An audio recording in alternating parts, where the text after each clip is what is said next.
ఈ విశ్వావసు నామ సంవత్సరంలో మకర రాశి వారి యొక్క ఫలితాలు తెలుసుకోవడానికి కొంచెం ప్రయత్నిద్దాం.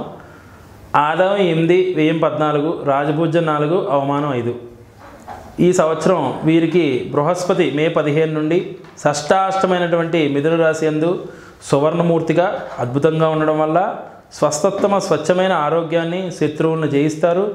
అదేవిధంగా శని సంవత్సరం అంతా తృతీయ స్థానం నందు తామ్రమూర్తిగా ఉండడం వల్ల సామాన్య ఫలితాలను ఇస్తారు.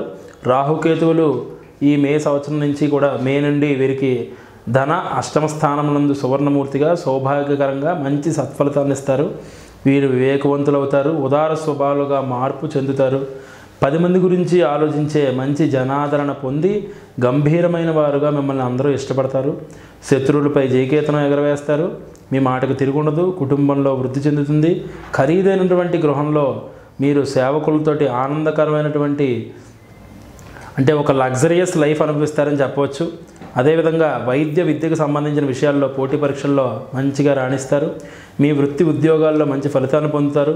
వీరు ఆరోగ్య సమస్యల్లో ఎదుర్కోవాల్సి ఉంటుంది.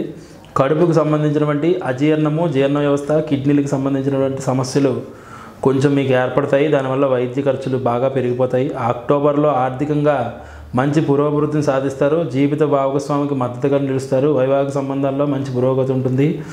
అవివాహితాలకు అంటే వివాహం కాని వారికి సంవత్సరం వివాహం అయ్యే అవకాశం ఉంటుంది. దానివల్ల మీకు మంచి సరైన నిర్ణయమే తీసుకుంటారు. శత్రువుల్ని ధీటుగా ఎదుర్కొని మంచి సామర్థ్యం కలిగి ఉంటారు. వృత్తి వ్యాపారంలో మంచి పురోగతి సాధిస్తారు. ఉద్యోగంలో పదోన్నతులు పొందుతారు. ప్రమోషన్లు వస్తాయి. డిసెంబర్ నెలలో కొంచెం ఆరోగ్యం మీద శ్రద్ధ పెట్టాలి. తృతీయ స్థానం శని సంచారం వల్ల కొంచెం ఆనుకూల్యం, అత్యంత సానుకూల ఫలితాలను కూడా ఇస్తుంది. సంవత్సరం పొడవునా ప్రయాణాలు చేస్తూనే ఉంటారు.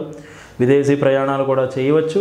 ఉద్యోగ విషయంలో బదిలీ తప్పదు. మతపరమైనటువంటి విషయంలో ఆసక్తి పెంచుతారు. తోబుట్టువులకి ఆరోగ్య సమస్యలు ఉన్నాయి.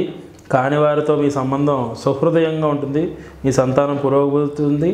అలాగే మీ స్నేహ సంబంధాలు బాగా విస్తరిస్తాయి. సృజనాత్మకతతో, సమయస్ఫూర్తితో, తెలివితేటలతో అనేక సమస్యల్లో మీరు ఆ వ్యవహారాల్లో తలదూర్చి విజయం సాధించి అందరినీ ఆకట్టుకుంటారు. జూలై, నవంబర్ నెలల మధ్య ఉదరానికి అంటే పొట్టకు సంబంధించినటువంటి సమస్యలు చాలా ఏర్పడతాయి. దానివల్ల ఇబ్బందులు కలుగుతాయి. తర్వాత స్వస్థత పొందుతారు. మీ రాశి నుండి 2వ స్థానంలో రాహు సంచారం వల్ల ప్రజలను ఆకట్టుకునే చాలా పనులు చేస్తారు. మీకు ఆహారానికి సంబంధించినటువంటి సమస్యలు లేదా శారీరక సమస్యలు కలుగుతాయి. ఆరోగ్యాన్ని మాత్రం జాగ్రత్తగా చూసుకోవాలి. కేతు ప్రభావం అయినటువంటి అష్టమ స్థానంలో మానసిక హెచ్చుతగ్గుల వల్ల ఊహించిన ధనలాభం, శారీరక సమస్యలు, వాతపిత్త సమస్యలు, సాధన, ఆధ్యాత్మికతతో ఎక్కువ నిమగ్నమై ఉంటారు. అలాగే ఈ సంవత్సరం అంతా కూడా వీరికి చాలా బాగుందనే చెప్పవచ్చు.